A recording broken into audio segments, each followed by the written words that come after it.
আল্লাহ পাক কেন কসম করেন? আল্লাহ রাব্বুল আলামিন সবসময় এমন কিছুরই কসম করেন যেটা খুব বেশি ইম্পর্টেন্ট। আল্লাহ পাক অহেতুক কোনো কিছু কসম করেন না। আল্লাহ পাক বলছেন ওয়াল আসরি, সময়ের কসম, মানে সময়টা খুব ইম্পর্টেন্ট জিনিস। আল্লাহ পাক বলছেন তিন ফলের কসম, তিন ফল গুরুত্বপূর্ণ। ওয়া জাইতুন, জাইতুন ইম্পর্টেন্ট। ওয়া তুরি সিনিন, তুর পাহাড়, সিনাই পাহাড় ইম্পর্টেন্ট। ওয়া দুহা, অপরাহ্নের শপথ। ওয়া লাইল, রাতের শপথ। ঠিক আছে? আল্লাহ পাক কোনো ক্ষেত্রে ফালা ওয়া রাব্বুক, তোমার রবের কসম, এটাও বলেছেন, নিজের কসম নিজে করেছেন। তো আল্লাহ পাক নিঃসন্দেহে সেই বিষয়ের কসম করেন যেটা আমাদের কাছে অনেক বেশি ইম্পর্টেন্ট। এখানে আল্লাহ পাক বলছেন আমি আকাশের তারার অবস্থান স্থলের কসম করছি, কসম করে বলছি। বিশাল বিষয়ের কসম করে আল্লাহ পাক একটা বড় কথাই বলতে যাবেন।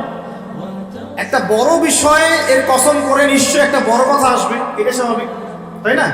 আমরা যখন বলি আল্লাহর কসম করে বলছি এটা, আল্লাহর কসম করে বলছি ওইটা, তাহলে আল্লাহর কসম করলে আপনাকে তো একটা বড় কথাই বলতে হবে নাকি?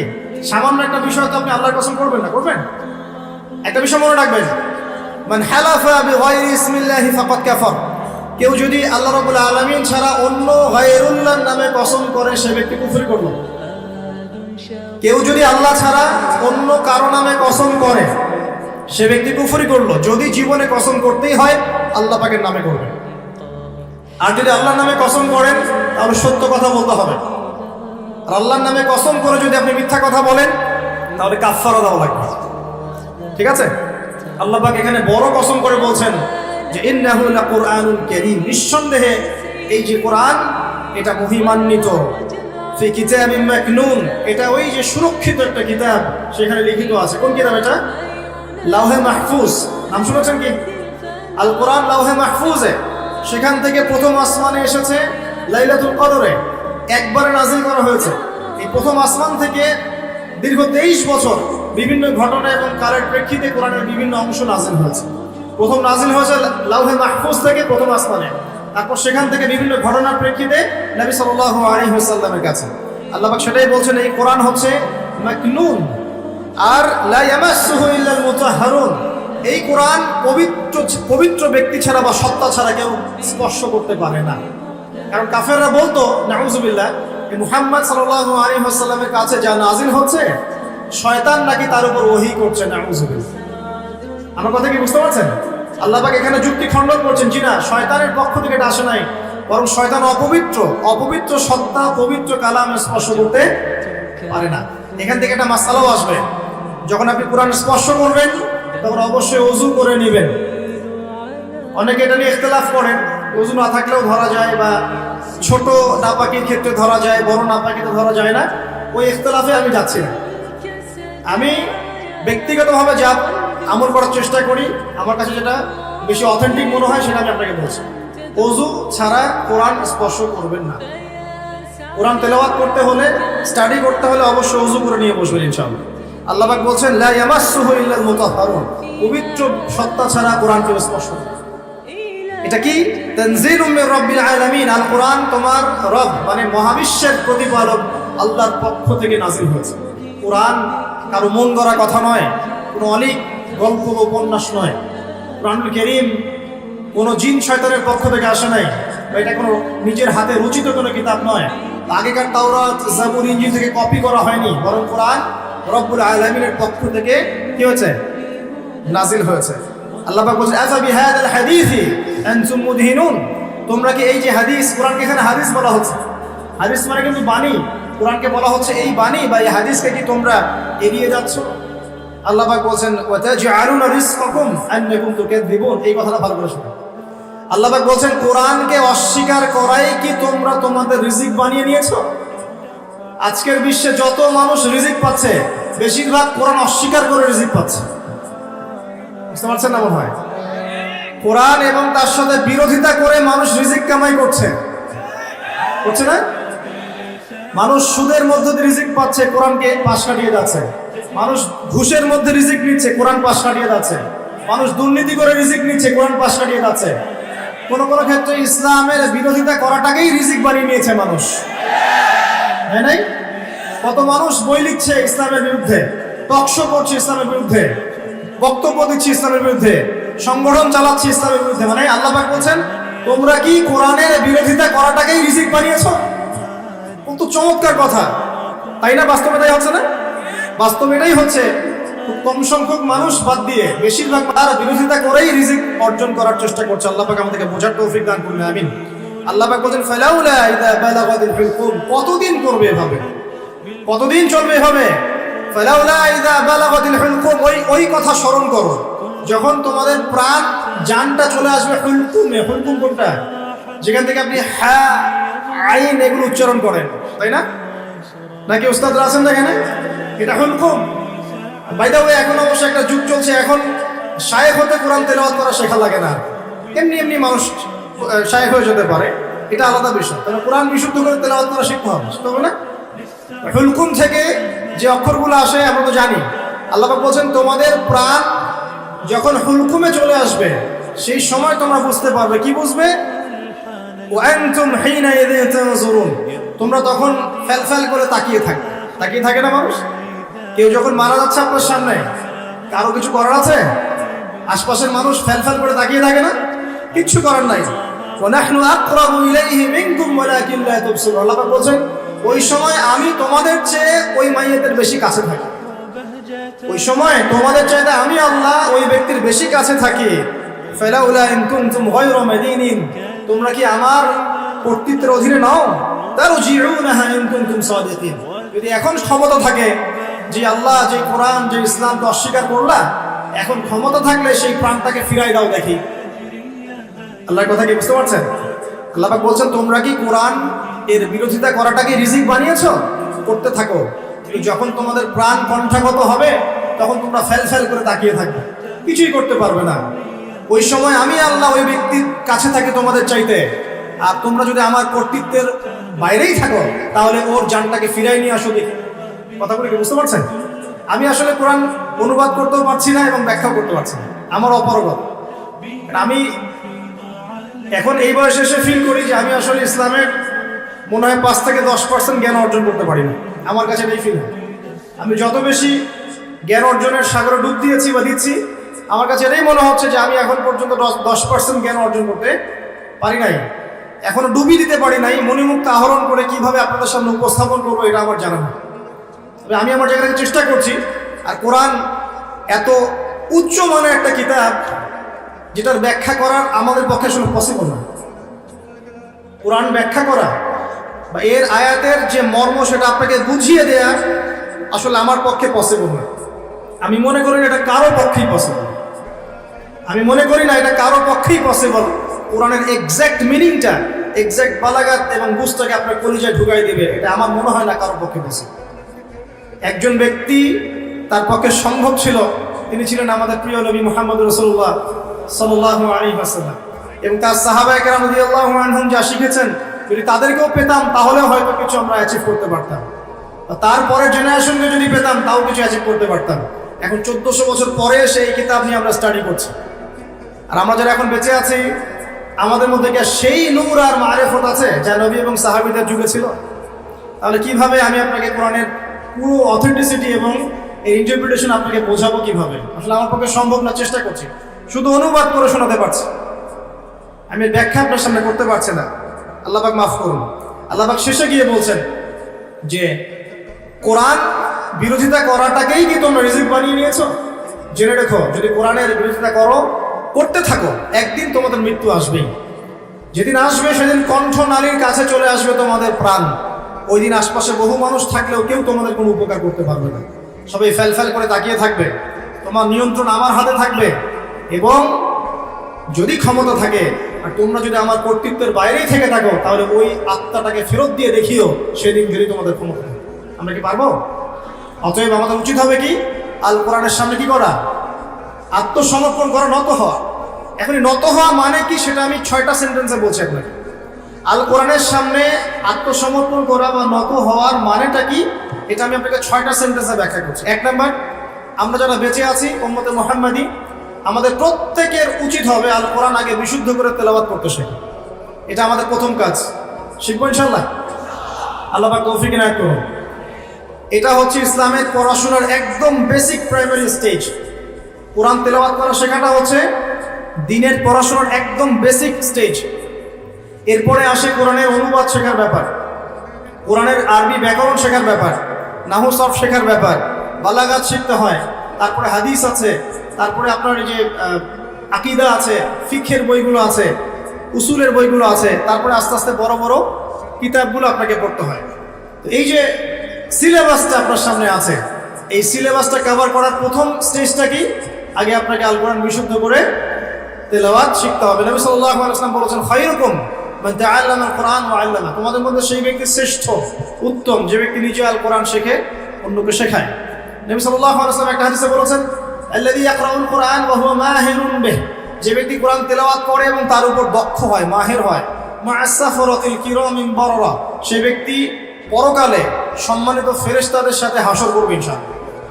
ওয়াল্লাযী ইয়াকরাউল কোরআন, এবং যে ব্যক্তি কোরআন তেলাওয়াত করে, ওয়া ইয়াতাতাউ ফি, এবং কোরআন তেলাওয়াত করতে গিয়ে আটকে যায়, তাতা করে মানে আটকে যায়, জিহ্বায় আসে না, ওয়া হুয়া আলাইহি শাক, তার উপরে এটা কঠিন হয়ে যায়, তারপরেও সে চেষ্টা করে, ফালাহু আজরান, তার জন্য ডাবল পুরস্কার আছে ইনশাআল্লাহ। নবী সাল্লাল্লাহু আলাইহি ওয়াসাল্লাম বলেন, মান ক্বারা হারফাম মিন কিতাবিল্লাহি ফালাহু হাসানাহ, কেউ যদি কোরআনের একটা হরফও তেলাওয়াত করে তার জন্য হাসানা বা নেকি থাকবে। আল হাসানাতু কা'আশরি আমসালিহা, আর একটা হাসানা 10 দিয়ে গুণ করা হবে, মানে একটা হরফ তেলাওয়াত করে 10 নেকি পাবেন ইনশাআল্লাহ। লা আকুলু আলিফ লাম মিম হারফুন, নবীজি বলেন, আমি বলছি না যে আলিফ লাম মিম তিনটা মিলে একটা হরফ। নবীজি বলেন, বাল আকুলু আলিফুন হারফুন ওয়া লামুন হারফ ওয়া মিমুন হারফুন, আমি বলছি আলিফ একটা হরফ, লাম একটা হরফ, মিম আরেকটা হরফ। একটু বলে দেই আপনাকে, আল কোরআনের মধ্যে 600টা পৃষ্ঠা আছে। কয়টা? 600 পৃষ্ঠাকে 30 পারায় ভাগ করা হয়েছে, মানে প্রত্যেক 20 পৃষ্ঠায় একটা করে পারা শেষ হবে, প্রত্যেক 20 পৃষ্ঠায় একটা পারা শেষ হবে। কোরআনের একটা পৃষ্ঠা খুলে দেখবেন যে এখানে মোটামুটি ভাবে 15টা লাইন থাকবে, প্রত্যেকটা লাইনে গড়ে এভারেজ 9টা থেকে 10টা করে শব্দ থাকে। এই হিসেবে কোরআনের একটা পৃষ্ঠার মধ্যে আপনি 135 থেকে 140টা শব্দ পাবেন। এখন এটাকে 600 দিয়ে গুণ করলে আপনি দেখবেন এখানে 77,800টার মতো শব্দ আছে, প্রায় অ্যাপ্রক্সিমেটলি নিয়ার অ্যাবাউট 78,000 ওয়ার্ডস এই কোরআনের মধ্যে আছে। আর মজার বিষয় হচ্ছে এই 78,000 শব্দগুলো সবগুলোই কিন্তু নতুন নতুন শব্দ নয়, বরং এই শব্দগুলো বের হয়েছে মাত্র 4 থেকে 4,500 শব্দ থেকে। 4 থেকে 4,500 শব্দ, এর অর্থ, এর গ্রামার যদি বুঝতে পারেন, ইনশাআল্লাহ আপনি 100% কোরআন বুঝতে পারবেন। কোরআনকে আল্লাহ বলেন, ওয়ালাকাদ ইয়াসসারনাল কুরআন লিযিকরি ফাহাল মিন মুদ্দাকির, আমি আল কোরআনকে বোঝার জন্য সহজ করে দিয়েছি, কেউ কি আছো উপদেশ গ্রহণ করবে? আল্লাহ পাক একই সূরার মধ্যে 4 বার বলেছেন, সূরা কমার আয়াত নম্বর 17, 22, 32, 40। তো প্রথম কাজ প্রিয় ভাইরা, এখন যদি আপনি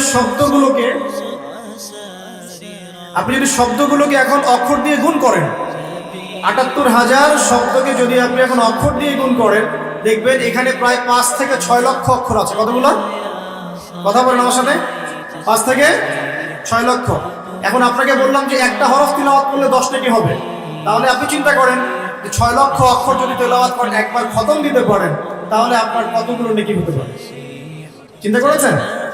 অতএব আমাদের প্রথম দায়িত্ব হবে আল কোরআন কেন্দ্রিক, অবশ্যই সবাইকে বিশুদ্ধ করে কোরআন তেলাওয়াত করা শিখতে হবে। আমরা রাজি আছি ইনশাআল্লাহ? ইনশাআল্লাহ। এর পরের দায়িত্ব হচ্ছে কোরআনের কিছু অংশকে মুখস্থ করতে হবে।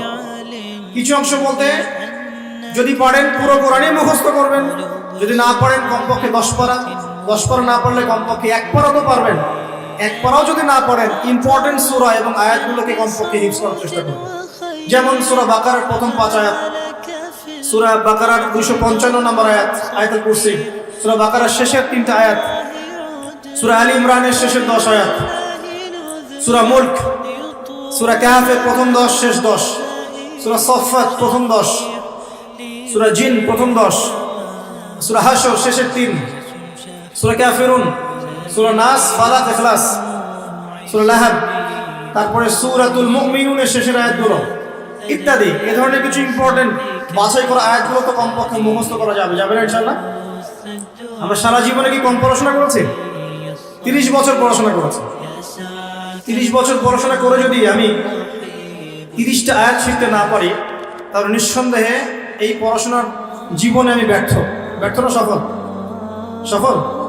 30 বছর পড়াশোনা করে যদি আমরা 30টা হাদিস না শিখি, তাহলে আমরা ব্যর্থই, আমাদেরকে ব্যর্থই বলতে হবে। আমরা যদি এতদিন পড়াশোনা করেও ইসলামের বেসিক বিষয়গুলো না শিখি, আমরা ব্যর্থ না? অবশ্যই ব্যর্থ। আল্লাহ পাক আমাদেরকে শেখার তৌফিক দান করবেন। এরপরে সামনে যাই। হিফজ করলে কি হবে? যারা এরকম করে হিফজ করতে পারবে, আমল করতে পারবে, হাসরের মাঠে আল্লাহ রাব্বুল আলামিন ওই বান্দাদেরকে উদ্দেশ্য করে বলবেন, ইকরা ওয়ারতাক, তুমি পড়ো এবং উপরের দিকে উঠতে থাকো। ওয়ারাতিল কামা কুনতা তুরাতিল ফিদ দুনিয়া, তুমি দুনিয়াতে যেমন করে তেলাওয়াত করতে এখন সেভাবে তেলাওয়াত করতে থাকো। তোমার শেষ মঞ্জিল হবে সেখানে যেখানে তুমি পড়া শেষ করবে। কোরআন তেলাওয়াত করতে করতে আপনি যেখানে থামবেন জান্নাতের সেই স্তরে আপনাকে রাখা হবে ইনশাআল্লাহ। তাহলে কোরআনের হাফেজ হওয়ার প্রয়োজন আছে না? এছাড়াও হাফেজে কোরআনরা কিন্তু সুপারিশও করবে, তার পরিবার বর্গের অনেকের জন্য সুপারিশ করবে ইনশাআল্লাহ। যারা কবিরা গুনাহগার হয়েছে আল্লাহ পাক তাদের সুপারিশ কবুল করে ইনশাআল্লাহ ওই ব্যক্তিদেরকেও জান্নাতে দিয়ে দিবেন ইনশাআল্লাহ। আল্লাহ পাকের কাছে আমরা দোয়া করি যেন আমরাও কোরআনে হাফেজ হতে পারি, আমরা যদি নাও পারি আমাদের সন্তানদেরকে যেন হাফেজ বানাতে পারি ইনশাআল্লাহ। বারবার একটা কথা বলি প্রত্যেকটা মাহফিলে গিয়ে, যে আল কোরআনের আলো ঘরে ঘরে জ্বলবে না যতক্ষণ পর্যন্ত ঘরে ঘরে কোরআনওয়ালা মানুষ তৈরি হবে না।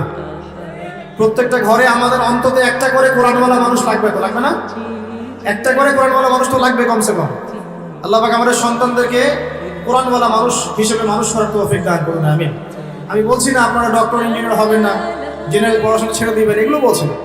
এই পড়াশোনা ছেড়ে দিলে আপনি কোরআন সুন্নাহকে হাতে নিয়ে বিশ্বকে চ্যালেঞ্জ করতে পারবেন না। এই পড়াশোনা দরকার আছে, কিন্তু আপনার ভিত্তিটা হতে হবে কোরআন সুন্নাহ কেন্দ্রিক। পারা যাবে না ইনশাআল্লাহ?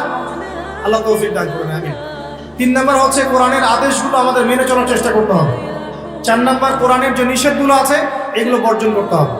5 নম্বর কোরআনের দাওয়াত মানুষের কাছে পৌঁছাতে হবে। যতজন আপনার দাওয়াতে ভালো পথে ফিরে আসবে সবার নেকি ইনশাআল্লাহ আপনি পাবেন ইনশাআল্লাহ। এবং 6 নম্বর কোরআনের কিছু বিধান আছে, বিধান এগুলোকে পাশ কাটিয়ে যাওয়া যাবে না, এগুলোকে বাস্তবায়ন করার চেষ্টা করতে হবে। আল্লাহ পাক তৌফিক দান করুন। এই 6টা কাজ যখন একত্রিত হবে তখন এই যে আল্লাহ পাক নাজিল করলেন কোরআন, বিশাল কসম করে নাজিল করেছি, এর হকটা আদায় হবে। এবং যেভাবে আইয়ামে জাহেলিয়াতের সেই যুগটা পরিবর্তন হয়েছিল ইনশাআল্লাহ এই যুগের জাহেলিয়াতও পরিবর্তন হবে ইনশাআল্লাহ। আমি আইয়ামে জাহেলিয়াতের যে পাপগুলোর কথা বলেছিলাম মনে আছে তো? সেগুলো এই যুগে নাই। এই যুগে শিরক নাই, এই যুগে সুদ নাই, মাদকদ্রব্য, নারী জাতির অবমাননা, গোত্রীয় হানাহানি নাই। তার মানে আমরাও তো জাহিলিয়াতে আছি নাকি? নিঃসন্দেহে আমরাও জাহিলিয়াতের মধ্যেই আছি। যদি আমরা কোরআন এবং সুন্নাহ কেন্দ্রিক নবীর মতো করে মেহনত করতে পারি সাল্লাল্লাহু আলাইহি ওয়াসাল্লাম, তাহলে তিনি যেভাবে পরিবর্তন করেছিলেন ইনশাআল্লাহ আমরাও করতে পারবো ইনশাআল্লাহ। আমরা যদি নাও পারি আমাদের পরবর্তী জেনারেশন পারবে ইনশাআল্লাহ। তারা যদি না পারে তারপরের জেনারেশন পারবে ইনশাআল্লাহ। যে পারবে না বা চেষ্টা করবে না আল্লাহ পাক তাদেরকে সরিয়ে দিবেন, আল্লাহ পাক সরিয়ে দিবেন। আল্লাহ পাক বলেন, ইন তানসুরুল্লাহ ইয়ানসুরকুম, তোমরা যদি আল্লাহর দ্বীনকে সাহায্য করো তবেই আল্লাহ পাক তোমাদেরকে সাহায্য করবেন। ওয়া ইউসাব্বিত আকদামাকুম, তোমাদের পা জোড়ো রাখবেন। ওয়া ইন তাতাওয়াল্লাউ, আর তোমরা যদি মুখ ফিরিয়ে নাও, ইস্তাবদিল কওমান গায়রাকুম, আল্লাহ পাক তোমাদেরকে সরিয়ে দিয়ে নতুন কওমকে নিয়ে আসবেন। সুম্মা লা ইয়াকুনু আমসালাকুম, তারা তোমাদের মতো অপদার্থ হবে। এটা আল্লাহ পাকের সুন্নাত। পৃথিবীর প্রত্যেক মুসলমান যদি তার উপর দায়িত্ব ছেড়ে দেয় আল্লাহ পাক অমুসলিমদেরকে হেদায়েত দিয়ে ইসলামে নিয়ে আসবেন ইনশাআল্লাহ। আল্লাহ পাকের কোনো পরোয়া নাই। আমি আপনি দাওয়াতি কাজ না করলে, ইসলাম চর্চা না করলে, প্রচার প্রসার না করলে ইসলাম ভেঙে পড়বে না, থেমে যাবে না, বরং আমরাই ইতিহাস থেকে হারিয়ে যাব। ইতিহাস থেকে আমরাই হারিয়ে যাব। যারাই আল্লাহ রাব্বুল আলামিনের বিধান এবং ওহীর সাথে কুসম্পর্ক রাখবে, বিরোধিতা করবে এবং এটাকে ডমিনেট করার চেষ্টা করবে, আল্লাহ পাক তাদেরকে ইতিহাস থেকেই মুছে ফেলবে। এটা সুন্নত। নমরুদকে এখন কেউ মনে করে না, করে? ফিরআউনকে কেউ মনে করে এখন? আজ জাতি সামুদ জাতির কোনো অস্তিত্ব আছে? কওমে নূহের কোনো অস্তিত্ব আছে? শুআইব আলাইহিস সালামের কওম কি বেঁচে আছে? তারপরে ঈসা আলাইহিস সালামকে যারা ওই যে ক্রুশে লটকাতে চেয়েছিল ওরা কি কেউ টিকে আছে? মুসা আলাইহিস সালামের সাথে যারা বিরোধিতা করেছিল টিকে আছে কেউ? কেউ নাই। এমনকি নবী সাল্লাল্লাহু আলাইহি ওয়াসাল্লামের সাথে যারা গাদ্দারি করেছিল, বিরোধিতা করেছিল, আবু জাহেল, আবু লাহাব, উতবা, শায়বা, কেউ কি বেঁচে আছে? এর ইতিহাস থেকে মুছে গেছে। এটা আল্লাহ পাকের সুন্নাত। কিন্তু প্রত্যেক যুগে যুগের হকপন্থী মানুষরা কিন্তু টিকে আছে, তাদের কাজ টিকে আছে, ওদের আদর্শ টিকে আছে। এটা আল্লাহ পাকের সুন্নাত। আল্লাহ পাক আমাদেরকে বোঝার তৌফিক দান করুন। এবার আল্লাহ পাক এই সূরার মধ্যে এই মেসেজটা দেওয়ার পরে আপনাকে আমি সামনে নিয়ে যাচ্ছি। আল্লাহ পাক কোরআন নাজিল করছেন, কোরআনের হকগুলো ব্যাখ্যা করে দেওয়ার পর আল্লাহ পাক বলছেন এবার তোমরা প্রথম যে বিষয়ে সতর্ক থাকবে, সর্বপ্রথম তোমরা যে বিষয়ে সতর্ক থাকবে সেটা হচ্ছে ইযা ওয়াকাআতিল ওয়াকিয়া। ওয়াকিয়া মানে এখানে কি? কিয়ামত। ওয়াকিয়া মানে কি? একটা আন্তর্জাতিক চক্রান্ত চলতেছে মানুষকে কিয়ামতের আলোচনা থেকে বিরত রাখার জন্য। কারণ কিয়ামতের আগে আগে বিশ্বে ইসলাম ছাড়া কিচ্ছু থাকবে না। পৃথিবীতে এখন যে ফিতনাগুলো দেখছেন এগুলো হয়তো আরো বাড়বে। হ্যাঁ, এগুলো বাড়বে, বাড়তে বাড়তে বাড়তে একটা পর্যায়ে যাবে যখন মাসিহুদ দাজ্জাল বের হবে এবং দাজ্জাল তার অনুসারীদেরকে নিয়ে বিশ্বটাকে শাসন করবে। ওটাই বিশ্বের শেষ শয়তানি শাসন। এরপর কোনো শয়তানি শাসন থাকবে না। এরপর আসছেন ইমাম মাহদি, তারপর ঈসা ইবনে মারিয়াম এবং ইসলামিক খেলাফা। তাদের 40 বছরের রাজত্ব শেষ না হওয়া পর্যন্ত কিয়ামত হবে না ইনশাআল্লাহ। আল্লাহ পাক সবচেয়ে বেশি গুরুত্ব দিচ্ছেন, শুরুই করছেন সূরাতে ইযা ওয়াকাআতিল ওয়াকিয়া। স্মরণ করো কিয়ামতের কথা, যখন কিয়ামত হবে। তাহলে এই আলোচনার প্রয়োজন আছে না? কেন প্রয়োজন? বিকজ সচেতনতা, যে সিচুয়েশন সম্পর্কে সচেতন থাকলে আপনি সমস্যাগুলো সলভ করার একটা পথ বের করতে পারবেন। এই তো, নাকি কিয়ামত হবে জন্য আমরা সবাই হাত গুটিয়ে বসে থাকবো? এটা কি আলোচনার উদ্দেশ্য? পাশে আগুন লেগেছে, আগুনটা আস্তে আস্তে এদিকে আসছে। এখন যদি আমি মনে করি আচ্ছা আগুন আসবে, যখন আসুক এদিকে তাকায় থাকি আমি, যখন আসবে তখন দেখা যাবে, এই ব্যক্তি কি বোকা না সফল? আর যদি আপনি সচেতন হন, আপনি দেখছেন আগুন আসছে, সতর্ক আছেন, আপনি তো বাঁচার কোনো পথ বের করবেন, চেষ্টা করবেন, পানি ঢালবেন, না হলে রাস্তা বের করবেন, কিছু তো একটা করবেন। এখন ফিতনা ফাসাদময় পৃথিবী যদি ফিতনাগুলো রিড করতে না পারি, আগামী দিনগুলো কেমন হতে পারে একটা এস্টিমেট করতে না পারি, তাহলে আমি আসন্ন বিপদ মোকাবেলা করবো কিভাবে? কিছু মানুষ চাচ্ছে না যে সমাজের বুকে এই ফিতানগুলো নিয়ে কথা হোক, আখিরুজ্জামান এবং কিয়ামতগুলো নিয়ে কথা হোক এবং এর সলিউশনগুলো নিয়ে আলোচনা হোক। এটা একটা আন্তর্জাতিক চক্রান্ত চলছে। আল্লাহ পাক আমাদেরকে বোঝার তৌফিক দান করুন। এবং সেই চক্রান্তের অংশীদার যারা আছে, ভিতরের গাদ্দার, দাড়ি টুপি বলাই, তারা চাচ্ছে না যে আলোচনাগুলো সমাজে প্রচার হোক। খুব খেয়াল রাখবেন, নিজেদের বাইরের শত্রুকে চেনা খুব সহজ, ইন্টারনাল এনিমিদেরকে চেনা এত সহজ নয়। আর মনে রাখবেন, বাইরের শত্রু আপনার এত বেশি ক্ষতি করবে না, ভিতরের শত্রুদের কারণে আপনাকে মার খেতে হবে। জুলুমের শিকারও হবেন আপনি এবং অপবাদও শুনবেন আপনি। এটা অপবাদ, এটা তো অবাক হচ্ছি না আমি এই কারণে, বিকজ শেষ জামানায় সত্য হবে মিথ্যা, মিথ্যা হবে সত্য। সত্যবাদীকে মানুষ মিথ্যাবাদী বলবে, আর ফাসেক মিথ্যাবাদী মিথ্যুক ভণ্ডকে মানুষ সত্যবাদী মনে করা শুরু করবে। মানুষ দিনকে রাত করবে, রাতকে দিন করবে, ন্যায়কে অন্যায় করবে, অন্যায়কে ন্যায় করবে। আমানতদার ব্যক্তিকে মানুষ খেয়ানতকারী বলবে, খেয়ানতকার ব্যক্তিকে মানুষ আমানতদার বলা শুরু করবে। সুবহানাল্লাহ, এই চলছে এখন সমাজে। তবে এগুলোতে আমরা অবাক হচ্ছি না, বিকজ আমরা জানি যে সিচুয়েশনটা আখিরুজ্জামানের দিকেই যাচ্ছে। এটা স্বাভাবিক, এটাই হবে, এটাই স্বাভাবিক, এমনই হবে। কিন্তু এর মধ্যেও আমাদেরকে আল্লাহর ভয়ে কলবে জীবিত রাখতে হবে, নবীর সুন্নতে আমল করতে হবে, চেষ্টা করতে হবে এই ফিতনা থেকে বাঁচার পথ পদ্ধতি বের করার। কমপক্ষে আপনি আপনার পরিবারটাকে নিয়ে ভাববেন, অন্যের কথা না হয় বাদই দেন, কিন্তু অ্যাটলিস্ট আপনি আপনার পরিবারটাকে নিয়ে চিন্তা করবেন। চিন্তা করে দেখবেন কোন পরিবেশে আপনি সন্তানকে মানুষ করছেন, কোথায় পড়াশোনা করাচ্ছেন, আপনার মেয়েটার সামনে কোন পরিবেশ ফেস করবে, এই সমাজের মধ্যে সে কি তার ইজ্জত ধরে রাখতে পারবে? চিন্তা করবেন, ওই মেয়ে কি তার সম্ভ্রমের অধিকার ঠিক মতো রক্ষা করতে পারবে? ও কি জেনায় লিপ্ত হওয়া থেকে বাঁচতে পারবে? ও কি ধর্ষণের শিকার হওয়া থেকে বাঁচতে পারবে? চিন্তা করে দেখেন একটু কোন সিচুয়েশনে আমরা আমাদের প্রজন্মকে রেখে যাচ্ছি। আমার ভাই কি মাদক থেকে দূরে থাকতে পারবে? আমার ভাই কি মাদকাসক্ত পরিবেশ থেকে নিজেকে বাঁচাতে পারবে? শিরকের সয়লাভ চলছে, আমাদের ভাইরা কি তাওহীদ শিখতে পারবে? সিচুয়েশন রিড করেন। আল্লাহ পাক এই সূরার প্রথমেই আপনাকে নক করছেন, ইযা ওয়াকাআতিল ওয়াকিয়া। স্মরণ করো যখন কিয়ামত সংঘটিত হবে। লাইসা লিল ওয়াকাআতিহা কাযিবা, এই কিয়ামতের ব্যাপারটা মিথ্যা নয়, এটাকে কেউ মিথ্যা মনে করতে পারবে না। পারবে না। একটা শুধু আশার বাণী শুনিয়ে দেই যে 10টা আলামত না দেখা পর্যন্ত কিয়ামত হবে না। কয়টা আলামত? 10টা। তার মধ্যে প্রথম হচ্ছে মাসিহুদ দাজ্জাল, 2 ইয়াজুজ আর মাজুজ, 3 নবী ঈসা আলাইহিস সালামের আগমন, 4 দাব্বাতুল আরদ, 5 ইয়েমেন থেকে আগুন বের হবে, 6 3টা ভূমিকম্প, পূর্ব দিকে একটা, পশ্চিমে একটা, মাঝখানে একটা, 7 এই যে সরি এটা ছিল 4 5 6 7 8, 8 নম্বর হচ্ছে আপনার পশ্চিম দিক থেকে সূর্য উদয়, একটা হচ্ছে দাব্বাতুল আরদ বলছে। আচ্ছা, আরেকটা আমি এই মধ্যে মনে করতে পারছি না, মানে এই 8টা আরো 2টা আছে, হাদিসটা প্রসিদ্ধ মাশহুর হাদিস, সব কিতাবে পাবেন। এইরকম 10টা আলামত ছাড়া, 10টা আলামত না হওয়া পর্যন্ত কিয়ামত সংঘটিত হবে না ইনশাআল্লাহ। আবার চেষ্টা করে দেখি। 1 নাম্বার মাসিহুদ দাজ্জাল, 2 নাম্বার হচ্ছে নবী ঈসা আলাইহিস সালামের আগমন, 3 নাম্বার হচ্ছে আপনার কি বললাম ইয়াজুজ এবং মাজুজ, 4 নাম্বার দাব্বাতুল আরদ, 5 নাম্বার ইয়েমেনের আগুন, 6, 7, 8 হচ্ছে আপনার 3টা ভূমিকম্প, 9 পশ্চিম দিক থেকে সূর্যোদয়। একটা মিস করে ফেলছি, এক্স্যাক্টলি, না আরেকটা আছে, বাতাস না, কে বলতে পারবেন? জি, দুখান, রাইট, সুবহানাল্লাহ। কি নাম আপনার? আপনি হাদিয়া নিয়ে যান আমার কাছে। দুখান মানে হচ্ছে ধোঁয়া, মানে ধোঁয়া দিয়ে পুরো আকাশ ছেয়ে যাবে। তো এই 10টা কি এসেছে? 10টা এসেছে কি? 10টার একটাও কিন্তু আসে না। কিন্তু মাইনরগুলো কিন্তু সব দেখতে পারবেন না?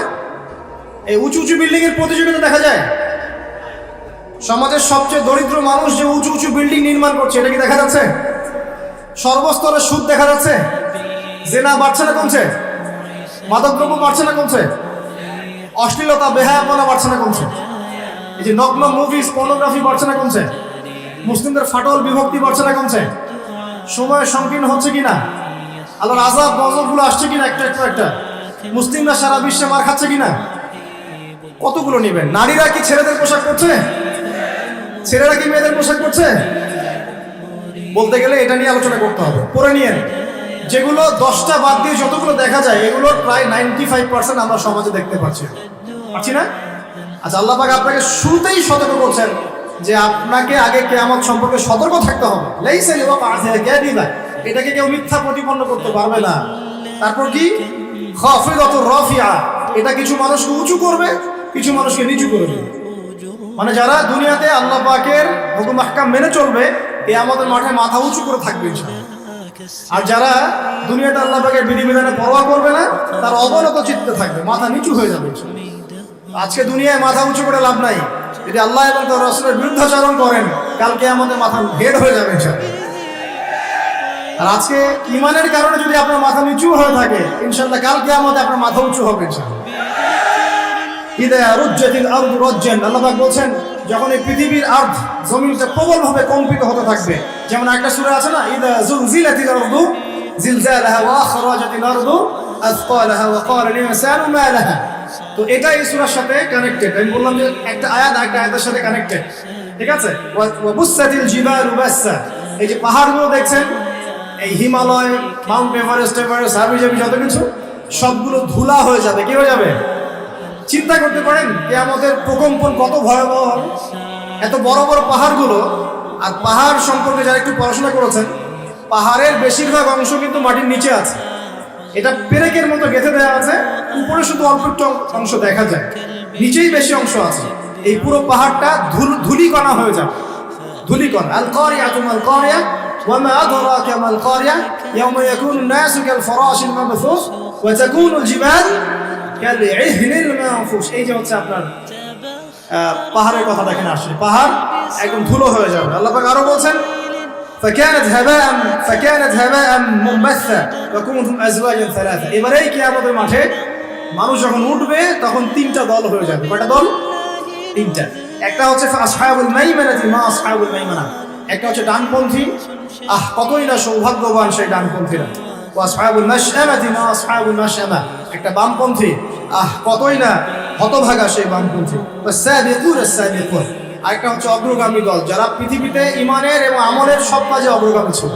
তো কিয়ামতের মাঠে 3 দল হবে। উলাইকাল মুকাররাবুন, এরা হবে আল্লাহ পাকের নৈকট্যশীল বান্দা। ফি জান্নাতিন নাঈম, এরা জান্নাতুন নাঈমে থাকবে, মানে যেটাতে স্বাচ্ছন্দ্যময় একটা জান্নাতে তারা বসবাস করবে ইনশাআল্লাহ তাআলা।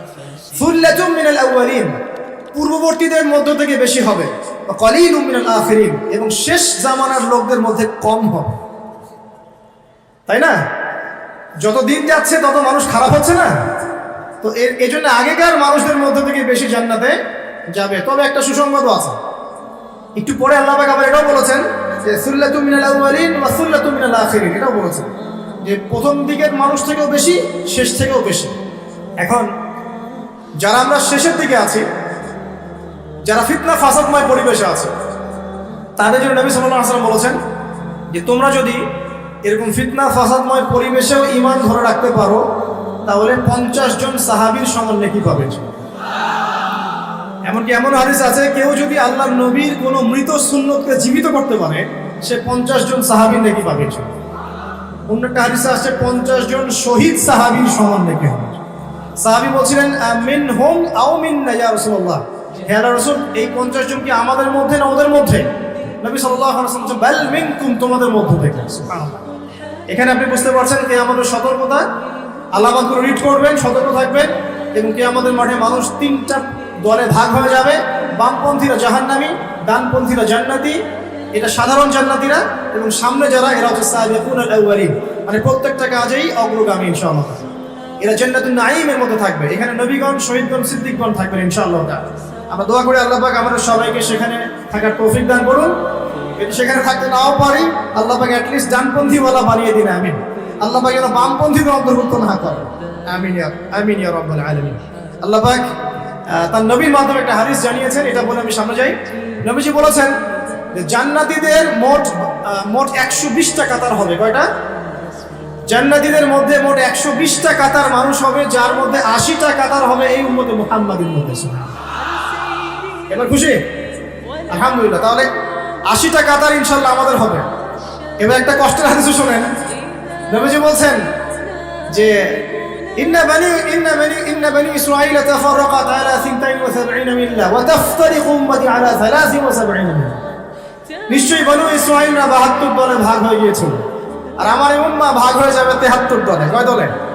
কুল্লুহুম ফিন্নার, প্রত্যেকটা দল জাহান্নাম, ইল্লা মিল্লাতান ওয়াহিদাতান, শুধু একটা মাত্র দল জান্নাতে। কিলা, বলা হলো মান হিয়া ইয়া রাসূলুল্লাহ, ইয়া রাসূল তারা কারা?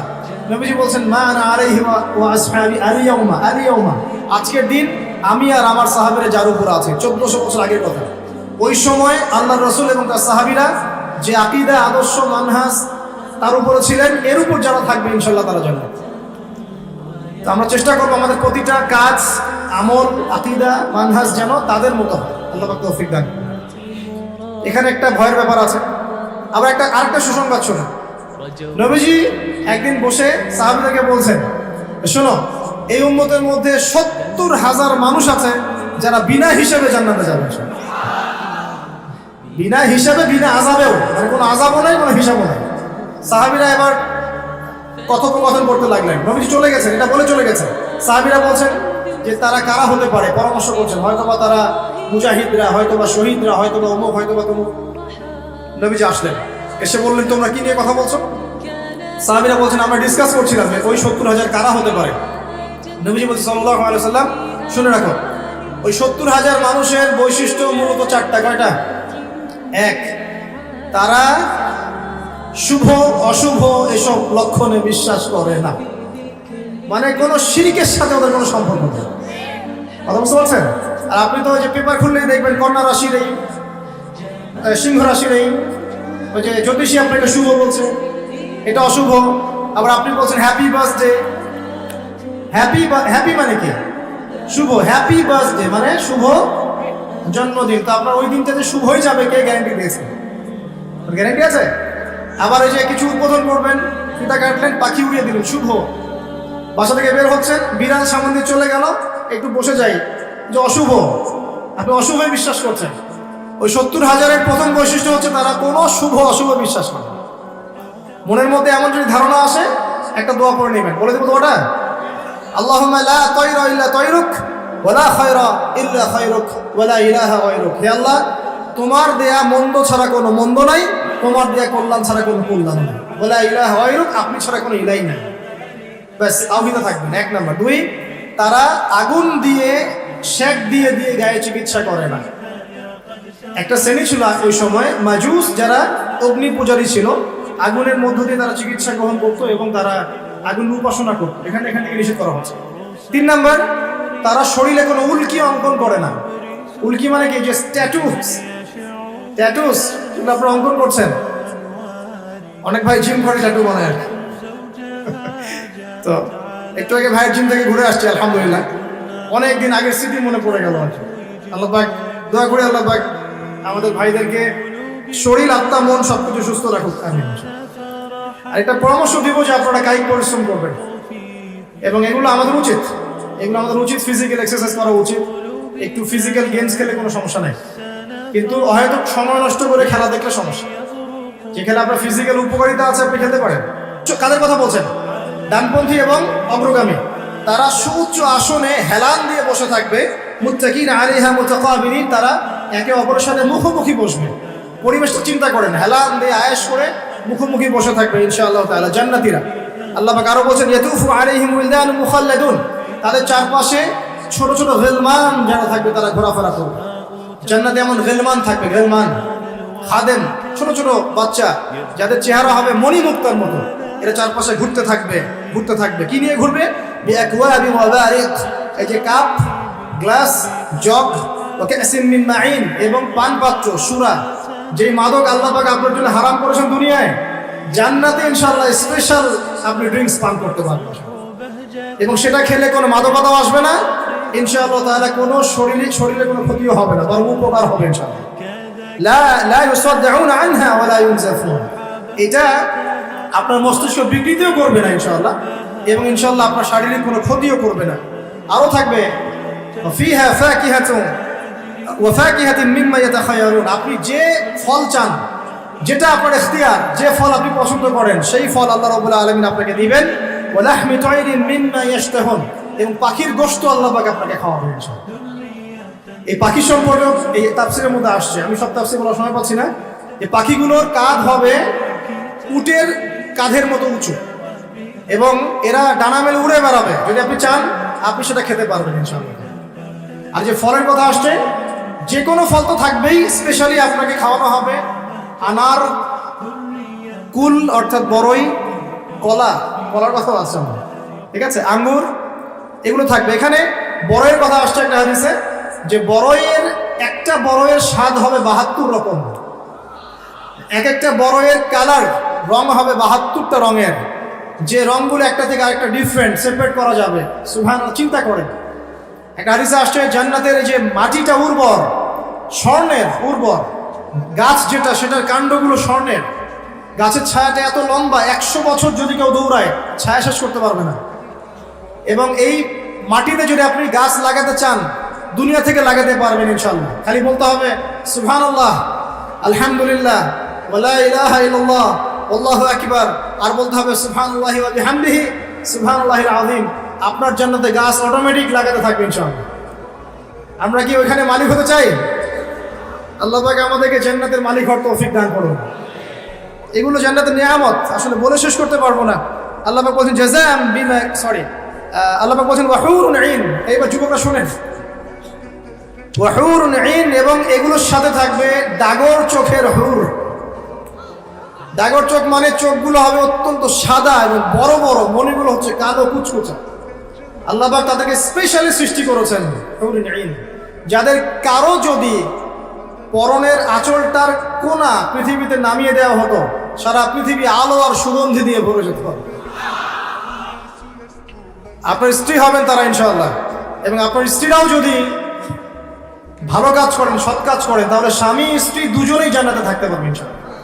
2 ধরনের নারী জান্নাতে দেওয়া হবে মুমিন পুরুষদের জন্য, আপনার স্ত্রী, এবং তার সৌন্দর্য অন্য হুরদের চেয়ে বেশি হবে অবশ্যই, এবং সবার বয়স হবে সেম এজে, 33 বছর, 30 থেকে 33।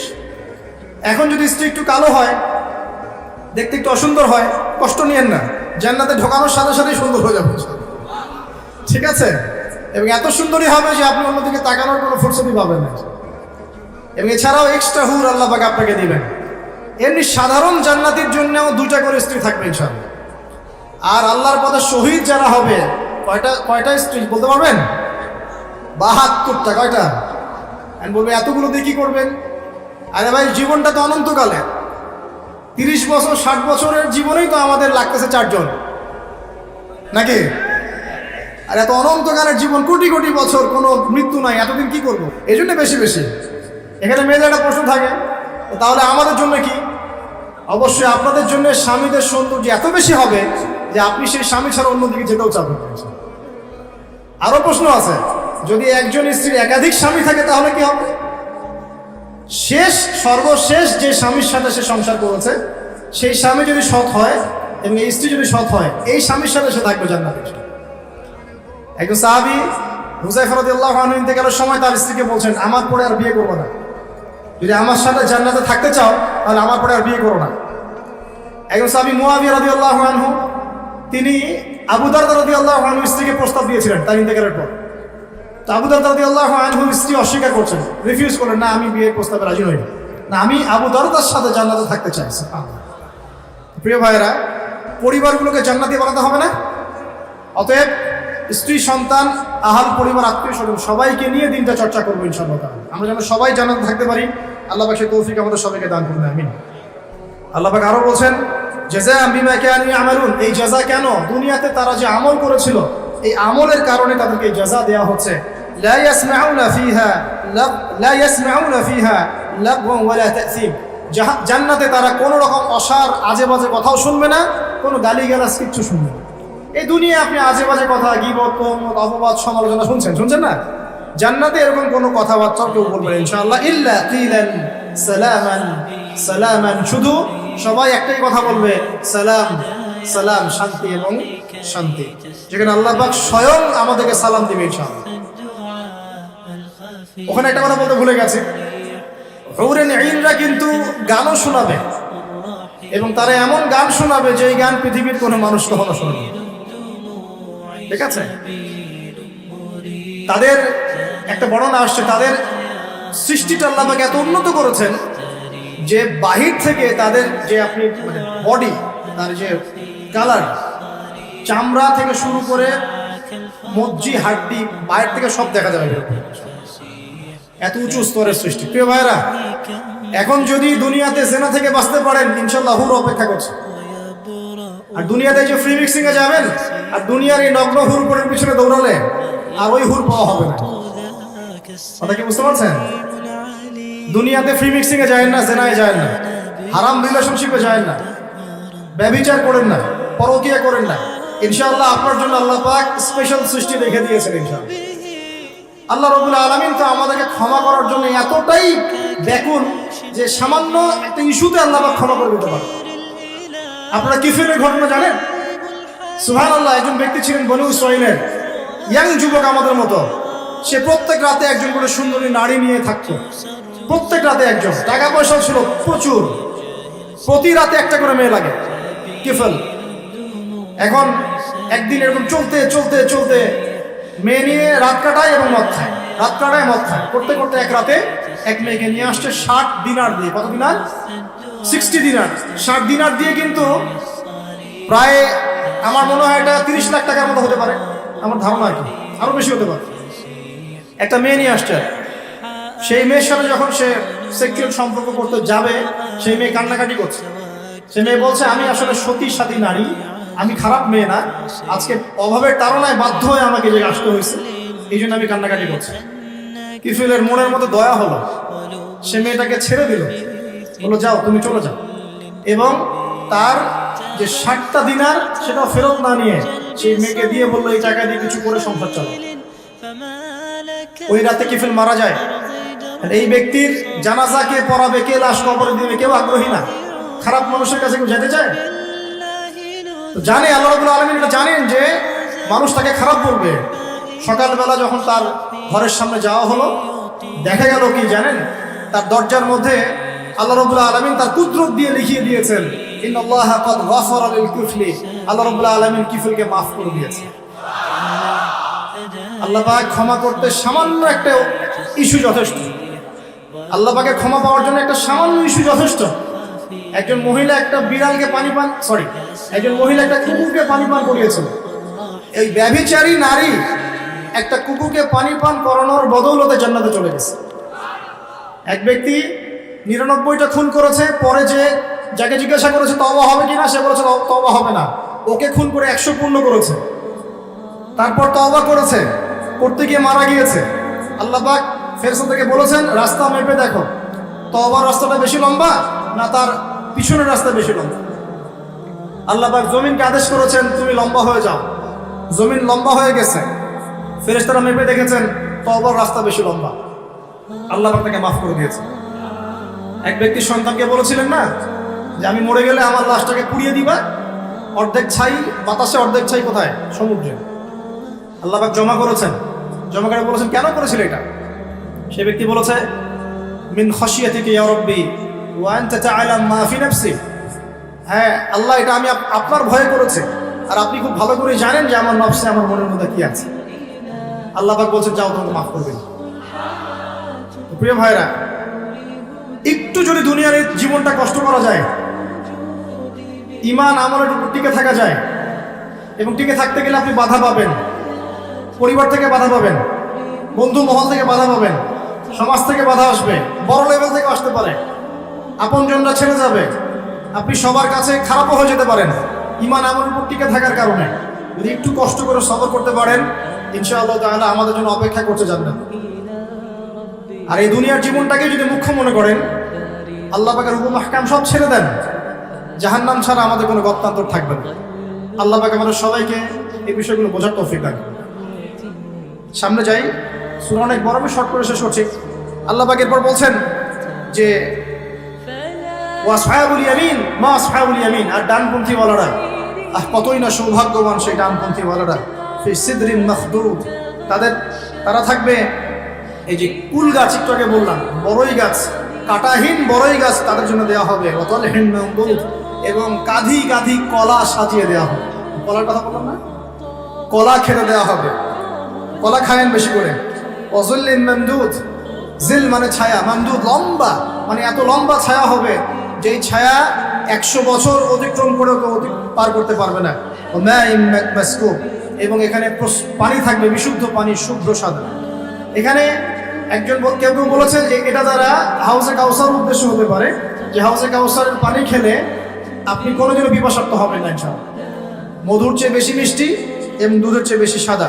ও ফাকিহাতিন কাসীরা, এবং অনেক অনেক রকম ফাকিহা বা ফল ফলাদি থাকবে। লা মাকতুআতিন ওয়ালা মামনুআ, এগুলোকে নিষেধ করা হবে না এবং সাপ্লাইটা বন্ধ করে দেওয়া হবে না, কন্টিনিউয়াসলি সাপ্লাই আসতে থাকবে, কেউ বারণ করবেন ইনশাআল্লাহ। ও ফুরুশিন মারফুআ, এবং সুউচ্চ বিছানা আপনাকে দেওয়া হবে। ফুরুশ, ফারাশ, ফুরুশ বহু বচন, আপনাকে দেওয়া হবে কি সুউচ্চ বিছানা। ইন্না আনশানাহুন্না ইনশাআ, এবং হুরুন ইন দেওয়া হবে, যে হুরদেরকে আল্লাহ পাক স্পেশালি সৃষ্টি করেছেন, স্পেশাল ক্রিয়েচার আল্লাহ পাক। ওয়াজআলনাহুন্না আবকারান, আর আমি আল্লাহ সেই হুরদেরকে বানিয়েছি কুমারী। প্রত্যেকবার আপনি তাদের কাছে যাবেন, আবার তারা কুমারী হয়ে যাবে ইনশাআল্লাহ। আর আজকে যদি এই যে বললাম জেনায় লিপ্ত থাকেন, তাহলে সেই কুমারী হুর পাওয়া হবে না। আল্লাহ তাআলা বোঝার তৌফিক দান করুন। উরুবান তুরাবা, তারা খুব প্রেমময়ী হবে এবং স্বামী ভক্ত হবে। লি আসহাবুল ইয়ামিন, ডানপন্থী ওয়ালাদের জন্য। সুল্লাতুম মিনাল আউয়ালিন, পূর্ববর্তীদের মধ্যে বহু মানুষ এর অন্তর্ভুক্ত হবে। বা সুল্লাতুম মিনাল আখিরিন, এবং শেষদের মধ্যেও বহু মানুষ এর অন্তর্ভুক্ত হবে ইনশাআল্লাহ। এরপর আল্লাহ পাক পরের ফেজে গিয়ে বলছেন ওয়া আসহাবুশ শিমাল মা আসহাবুশ শিমাল, আর বামপন্থী ওয়ালা, কতই না দুর্ভাগা এই বামপন্থী ওয়ালারা। ফি সামুমি ওয়া হামিম, এরা থাকবে উষ্ণ বাতাসে এবং হামিমের মধ্যে। হামিম মানে কি জানেন? ফুটন্ত পানি, সামুম উষ্ণ বাতাস, প্রচণ্ড গরম বাতাস প্রবাহিত হবে, আর গরম পানি খেতে দেওয়া হবে। আর কি ওয়াজুল্লিম মিন ইয়াহমুম, এমন ছায়ায় দাঁড় করানো হবে যে ছায়াটা কালো ধোঁয়া দ্বারা আচ্ছাদিত হয়ে থাকবে। লা বারিদিন ওয়ালা কারীম, এগুলো ঠান্ডা হবে না এবং আরামদায়ক হবে না। ইন্নাহুম কানু ক্বাবলা যালিকা মুতরাফিন, এই শাস্তি কেন হবে? কারণ দুনিয়ার জীবনে তারা আল্লাহ পাকের হুকুম আহকামের যাররা পরোয়া করতো না, তারা সীমা লঙ্ঘন করতো। ওয়া কানু ইউসিরুনা আলাল হিনসিল আযীম, এবং এই যে মানে দুনিয়ার জীবনে তারা সব ধরনের যে কবিরা গুনাহ, এই কবিরা গুনাহতে তারা লিপ্ত থাকতো, এই কারণে ওদেরকে শাস্তি দেওয়া হয়। তো এই দুনিয়ার জীবনে আমরা সুদ খাচ্ছি না ভাই? সুদ, ঘুষ, জেনা, ব্যভিচার, আত্মসাৎ, দুর্নীতি আমরা করছি না? যদি এই হয় আমাদের অবস্থা, তাহলে আমাদের জন্য অপেক্ষা করছে আসহাবুশ শিমাল এবং জাহান্নামের আযাবগুলো। আল্লাহ হেফাজত করুন, আমিন। ওয়া কানু ইয়াকুলুন, এবং তারা আরো বলতো, এই লোকগুলো আরো বলতো, আইযা মিতনা ওয়া কুননা তুরাবান ওয়া ইযামা আইন্না লামাবউসুন, তারা আরো বলতো আমরা যখন মারা যাব, আমাদের হাড় হাড্ডি যখন এরকম পচে যাবে, গোশত থাকবে না, আমাদেরকে কি আল্লাহ পাক আবার জীবিত করবেন? তারা সংশয় প্রকাশ করতো। আবাউল আউয়ালিন, আমাদেরকেও করবে, আমাদের বাপ দাদা তাদেরকেও করবে, এটাও কি সম্ভব?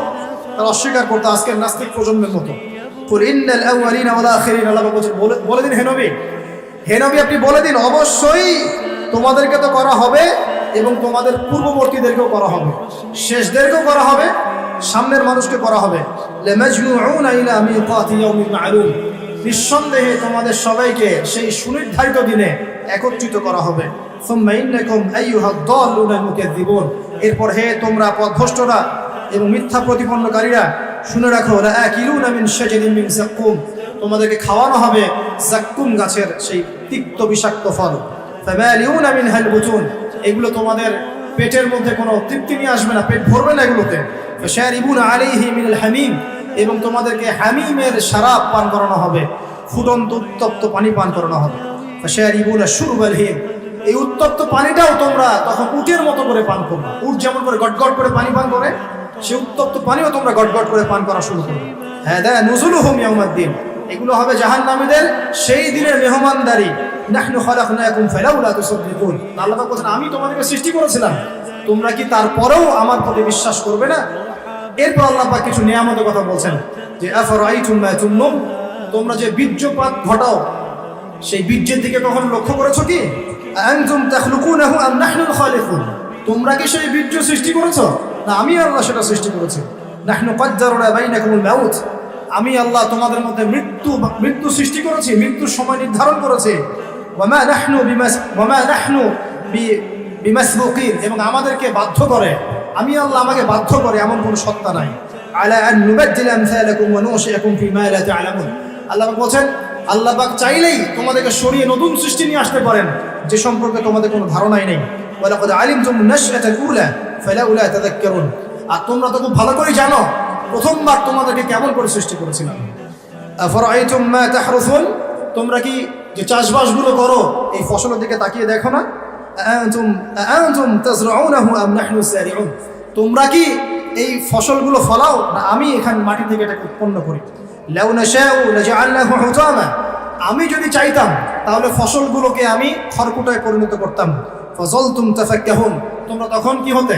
তাফাক্কাহুন, বোকা হয়ে যেতে। তোমরা ফসল দেখতে যে ফসল সব নষ্ট হয়ে গেছে, তোমরা মনে করতে হায় এটা আমার কি হলো। আল্লাহ বলছেন ইন্না লামুগরামুন, তোমরা বলতে আমরা তো ক্ষতিগ্রস্ত হয়ে গেলাম। বাল নাহনু মাহরুমুন, বরং তোমরা মাহরুম হয়ে গেলে। আফরাআইতুমুল মা আল্লাযী তাশরাবুন, তোমরা কি সেই পানির দিকে লক্ষ্য করো না যেই পানি তোমরা পান করছো?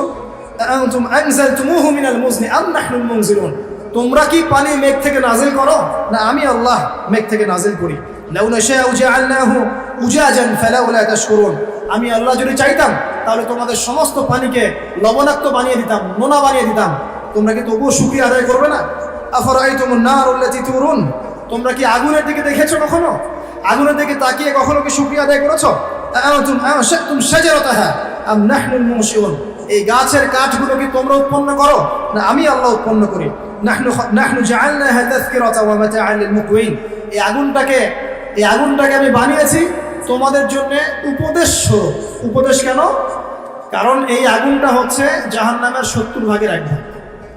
আর আমরা যে আগুনটা ইউজ করি, এই আগুনটা ইউজ করানোর জন্য এই আগুনকে দুই বার সাগরের মধ্যে ঠান্ডা করা হয়েছে, তারপরে আগুনের এই শেপটা এসেছে। এই আগুন ছাড়া বিশ্বে আমরা কোনো কাজ করতে পারবো? এই আগুনের দিকে কখনো তাকিয়েছো? তোমরা কি আগুন কাঠ থেকে তোমরা যে আগুন জ্বালাও, এটা কি কাঠ তোমরা তৈরি করতে পারো না আমি তৈরি করে দিই? আল্লাহ পাক বলছেন যে এই আগুনটাকে বানিয়েছি উপদেশ স্বরূপ। নাহনু জাআলনাহা তাযকিরাতান, এটাকে উপদেশ বানিয়েছে, মাতাআন লিল মুকওয়িন, এবং তোমাদের জন্য ভোগ উপকরণ বানিয়েছে। ফাসাব্বিহ বিসমি রাব্বিকাল আযীম, যদি আল্লাহ পাকের সমস্ত নিয়ামতগুলো তোমরা স্বীকার করে থাকো তাহলে এখনই বলো সুবহান রাব্বিয়াল আযীম, সুবহান রাব্বিয়াল আযীম। আমরা কোথায় বলি এটা? নামাজের রুকুতে। দেখুন কোথায় আমরা কি বলছি, যার অর্থ কি, কার সাথে কত বিষয় সম্পৃক্ত আছে, দেখেছেন? এরপর আল্লাহ পাক বলছেন যে ফালা উকসিমু বিমাওয়াকি'ন নুজুম, প্রথমে যেটা বললাম আমি কসম করছি নক্ষত্রের অবস্থান স্থলের। ওয়া ইন্নাহু লাকাসামুন লাউ তা'লামুন আযীম, নিশ্চয়ই এটা একটা বড় কসম যদি তোমরা জানতে। ইন্নাহু লাকুরআনুল কারীম, নিশ্চয়ই এটা হচ্ছে কোরআনুল কারীম। ফি কিতাবিন মাকনুন, এটা মাকনুন কিতাবে আছে। লা ইয়ামাসসুহু ইল্লাল মুতাহহারুন, পবিত্রতা অর্জনকারী ছাড়া এটাকে স্পর্শ করতে পারে না।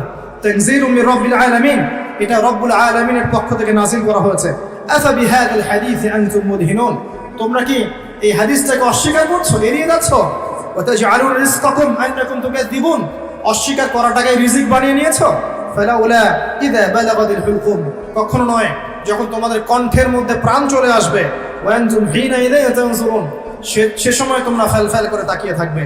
ওয়া নাহনু আকরাবু ইলাইহি মিনকুম ওয়ালাকিন লা তুবসিরুন, আল্লাহ পাক বলছেন আমি আল্লাহ ওই মাইয়েতের কাছে থাকি তোমাদের চাইতে, তোমরা বুঝতে পারো না, তোমরা জানো না।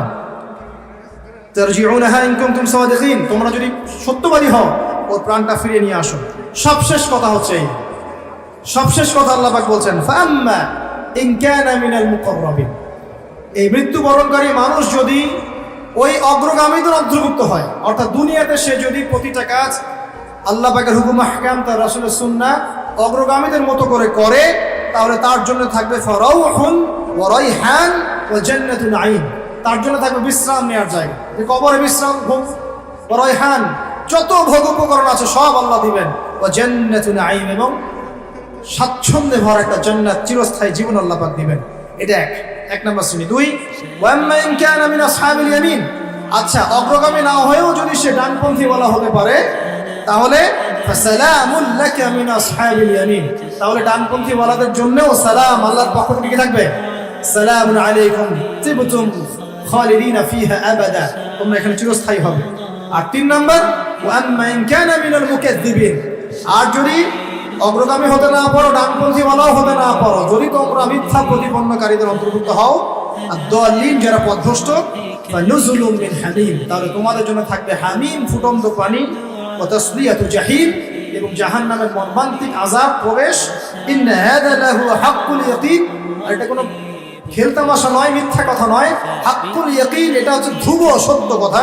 অতএব ফাসাব্বিহ বিসমি রাব্বিকাল আযীম, তোমরা সবাই এই রব্বিয়াল আযীম, এই আযীম মহান রবের তাসবিহ পাঠ করো এবং বলো সুবহানা রাব্বিয়াল আযীম। আমরা সবাই বলি সুবহানা রাব্বিয়াল আযীম। সূরা ওয়াকিয়ার মধ্যে আল্লাহ রাব্বুল আলামিন প্রথমে কি বলেছেন, কিয়ামতের ভয়াবহতার কথা, তিন শ্রেণীর মানুষের কথা, যার ডানপন্থী ওয়ালাদেরকে আল্লাহ পাক কি নিয়ামত দিবেন, অগ্রগামীদেরকে কি নিয়ামত দিবেন, বামপন্থীদের কি অবস্থা হবে, এবং কোরআন কেন্দ্রিক আমাদের কাজগুলো কি।